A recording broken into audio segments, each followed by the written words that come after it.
நம்ம நினைக்கிற மாதிரி எதுவுமே நடக்காது. ஏன் தெரியுமா? சொல்கிறதுக்கு முன்னாடி எல்லோரும் மறக்காமல் சேனலை சப்ஸ்கிரைப் பண்ணுங்கள்.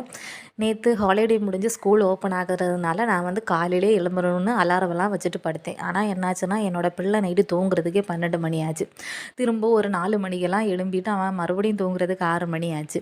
என்னோடய மார்னிங் அலாரம் வேக்கப் பிளான் எல்லாம் கேன்சல் ஆகி பிறகு நான் எழும்புனதே ஒரு 8 மணி தாண்டி தான் எழும்பினேன். ஏன் பாட்டில் காட்டுறீங்கன்னு யோசிக்கிறீங்களா? என்னோடய பிள்ளைக்கு நான் 2-3 பாட்டில் ஸ்கூலுக்கு வாங்கி கொடுத்து விட்டு எல்லாத்தையுமே உடச்சி கொண்டு வந்துட்டேன். நேற்று போய் இன்னொரு பாட்டில் கூட வாங்கிட்டு வந்துட்டேன். சரி, அவனுக்கு ஸ்கூலுக்கு லஞ்சு கொடுத்து விடணுமே சொல்லிட்டு எல்லாமே ப்ரிப்பேர் பண்ண ஸ்டார்ட் பண்ணிட்டேன். முதல்ல ஒரு கேரட்டு இருந்ததை வச்சு ரொம்ப லேட் ஆச்சுல, அதனால் சாப்பரில் வச்சு ஒரு வெங்காயத்தையும் போட்டு நல்லா சாப் பண்ணி எடுத்து ஒரு பொரியல் மாதிரி பண்ணிட்டேன். அதுக்கப்புறமா நேற்று கொஞ்சம் உருளைக்கிழங்கு கட் பண்ணி வச்சுருந்தேன். அதையும் எடுத்து கொஞ்சம் மிளகாய்த்தூள் உப்பு போட்டு பொரியல் மாதிரி பண்ணி எடுத்துட்டேன். அதுக்கப்புறம் அவனுக்கு வந்து சாதம் நம்ம சும்மா கொடுத்து விட்டு அவன் சாப்பிட மாட்டான். அதனால் நான் வந்துட்டு ஆம்லேட் ரைஸ் மாதிரி கேக்கு மாதிரி பண்ணி கட் பண்ணி கொடுத்து விடுவேன். அப்படின்னா கொஞ்சமாவது சாப்பிடுவான். அதுக்கப்புறம் ஸ்நாக்ஸுக்கு வந்து கொஞ்சம் கிரேப்ஸும் வச்சுருந்தேன்.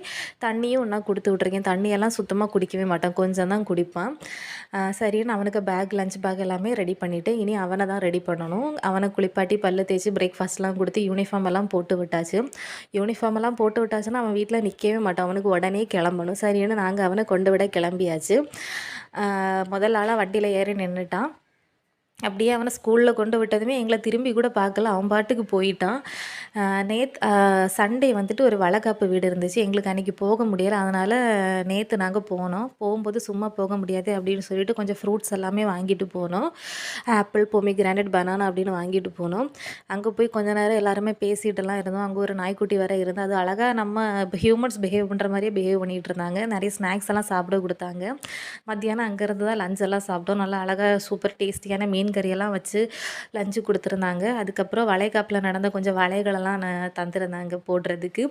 அப்புறம் கொஞ்சம் ஸ்நாக்ஸ் எல்லாமே பேக் பண்ணி தந்தாங்க வீட்டுக்கு கொண்டு போகிறதுக்கு. அங்கேருந்து கிளம்பும்போது 2 மணி ஆச்சு. சரி, பிள்ளையை கூப்பிடலாம் அப்படின்னு சொல்லிட்டு ஸ்கூலுக்கு போய் பிள்ளையை கூப்பிட்டாச்சு.